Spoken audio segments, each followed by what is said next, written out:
მოქალაქეს მიეცემა საშუალება თავად იზრუნოს თავის წინდან 2013 წლამდე მოგახსენოთ აგრეთვე. ძალიან დიდი იმედი გვაქვს, რომ იმ პასუხისგებლობით, რომელიც ახალი კანონით ეკისრება არა მარტო გამგებელს, არამედ თითოეულ საკრებულოს თითოეულ არჩეულ წევრს, გავართმევთ თავს და იმედია, რომ ეს ის ხალხია, ვინც შეძლებს გააკეთოს ის, რაც ქარელს უნდა.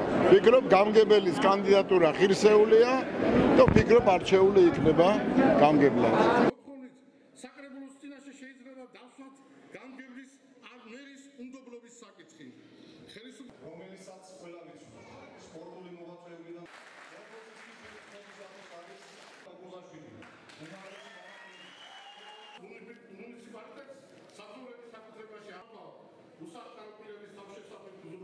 კონკურენტებზე არც ვფიქრობ, იმიტომ რომ ქართული ოცნებას და პირადად მე ესე ვფიქრობ, რომ ალტერნატივა არ აქვს.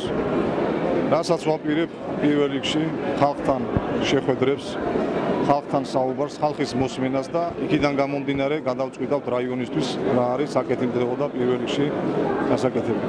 გეგმები სერიოზული გვაქვს.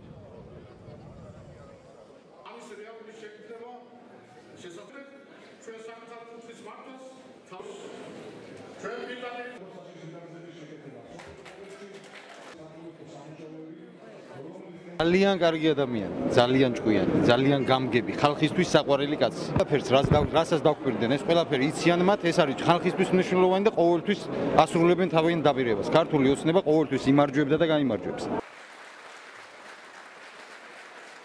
მოქალაქეს მიეცემა საშუალება თავად